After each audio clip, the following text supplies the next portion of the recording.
English speakers don't speak fast. They speak efficiently. Listen to this. I am really tired. It has been a long day. It sounds awkward and slow, but if we change it just a little bit to this, I'm really tired. It's been a long day. Suddenly it's natural. It seems a lot faster. What's happening here is called contractions. The squashing together of some words. And that's what you're going to learn today, so you can start speaking efficiently and sound faster too. Hi, I'm Steve. Let's do this. Listen to this. I am really happy with my English. Now, there's absolutely nothing wrong with that, but a native speaker would simply never say it.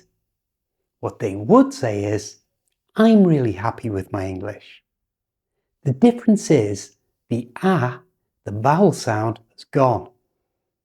And when you're writing, as you can see here, it's replaced with this mark, which is called an apostrophe. And both words are pushed together, so I am becomes I'm. You try. I'm really happy with my English. Let's practice with a few more of these really common contractions. It's not you are doing really well, it's you're doing really well. Again, the vowel sound, the little ah, has disappeared and the two words are pushed together. You try. You're doing really well.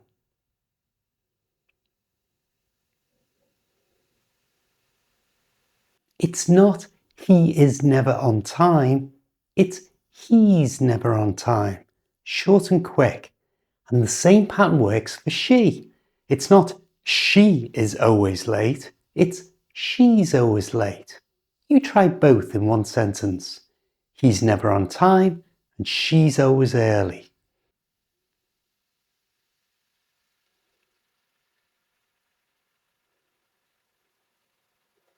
It's not we are going to be fine, it's we're going to be fine. We're here sounds exactly like were, as in I'm going to wear my hat. It has a long sound. Were. Keep your tongue flat. Were. You try. We're going to be fine.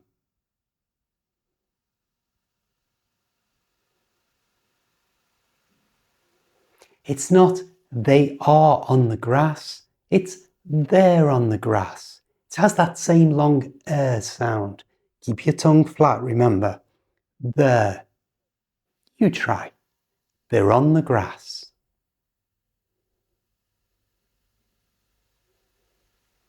Now let me give you a tip here. I'm not saying that native speakers never use the full form of these words, because sometimes they do, but only if they want the listener to pay extra attention to what they're saying. For example, I've just said, I'm not saying. But listen to how much more important it sounds if I use the full form. I am not saying. Hear the difference? The contraction is the everyday default. It's what everyone says all the time. The full form is for when you need it to sound really important. The correct word for this is emphasis. So for everyday conversations, you need to use contractions to sound like a native. Let's put a few together and you can try the whole thing. Listen first. I'm really glad we're here. She's been looking forward to it and they're already inside waiting for us. You try.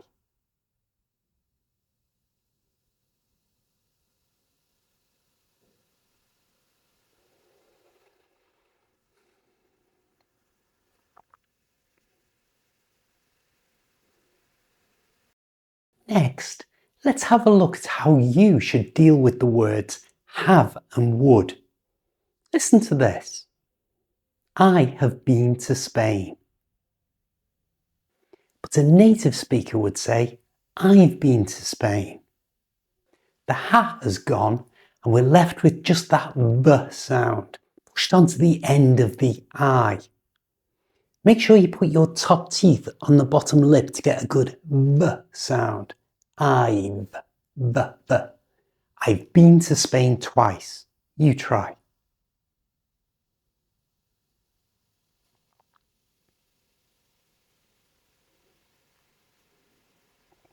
Now, it would be really unusual for a native speaker to say, they have already eaten. They're far more likely to say, they've already eaten. You try.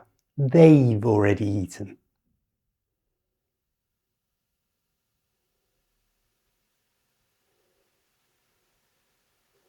It's not, we have been waiting for ages. It's, we've been waiting for ages. Be careful here. I know a lot of you struggle with the difference between your V sound and your W sound. So again, for the V, place your top teeth onto your bottom lip, V. And for the W sound, the W, push your lips forward like this, W, W, V, W. Now you try. We've been waiting for ages. Let's take a look at the word would. Notice how that's pronounced without the L sound, would. And this is contracted to simply the D sound. So I would like a cup of tea becomes I'd like a cup of tea. You try. I'd like a cup of tea.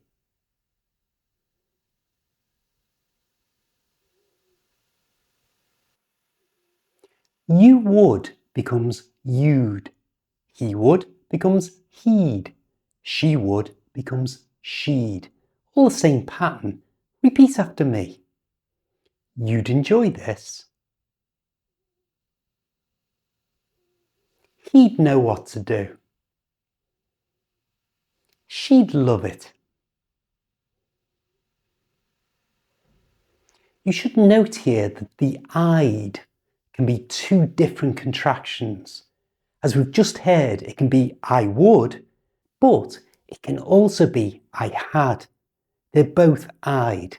So listen carefully to what the person is talking about to understand which one they mean. Here are both meanings in one everyday sentence. I'd already eaten, but I'd love a coffee. The first I'd is I had, and the second is I would. You try. I'd already eaten, but I'd love a coffee.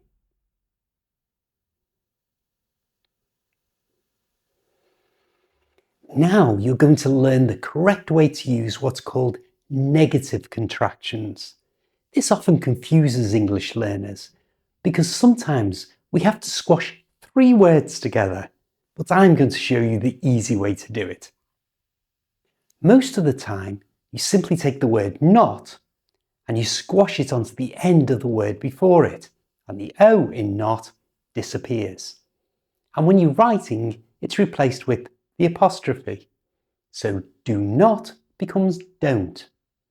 Is not becomes isn't. Are not becomes aren't. Listen to these. First with no contraction. I do not know what you mean. And with a contraction, like a native speaker would say, I don't know what you mean. You try. I don't know what you mean.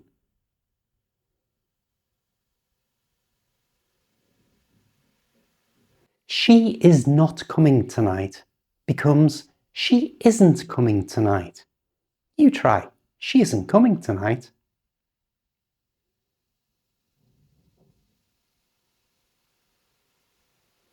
And they are not ready yet becomes they aren't ready yet. You try. They aren't ready yet.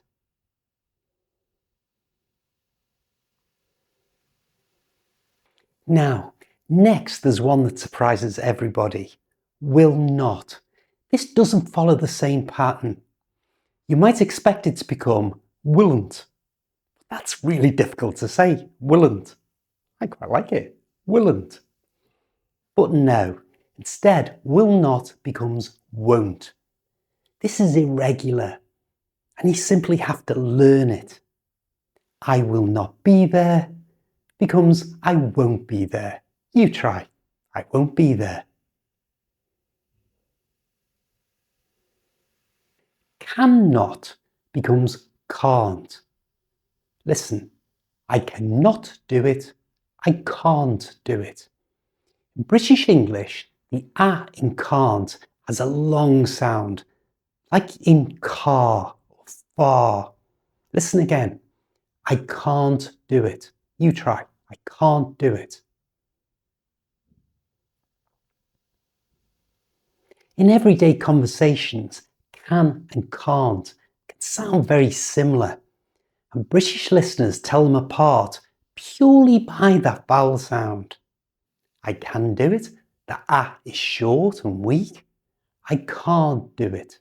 The A is long and strong. Can't. You try them both. I can do it. I can't do it.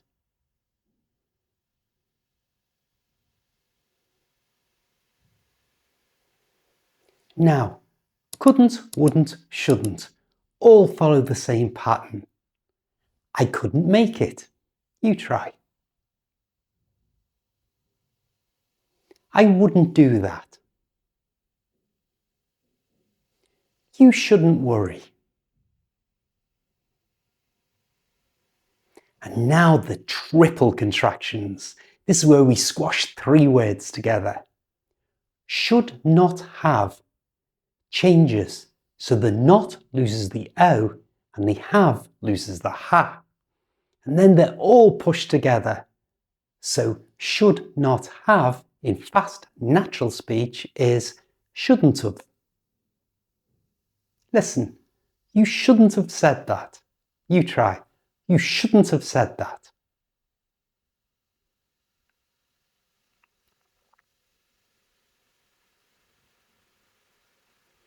Could not have becomes couldn't have.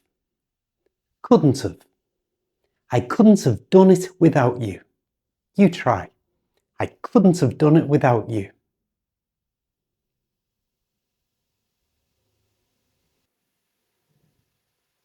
Would not have becomes wouldn't have. He wouldn't have known. You try. He wouldn't have known.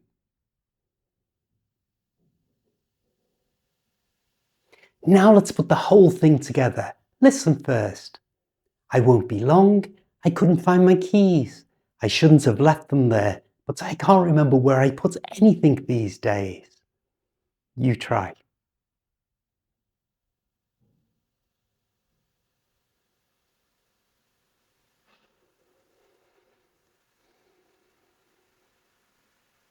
Contractions aren't lazy English. They're the normal way native speakers talk.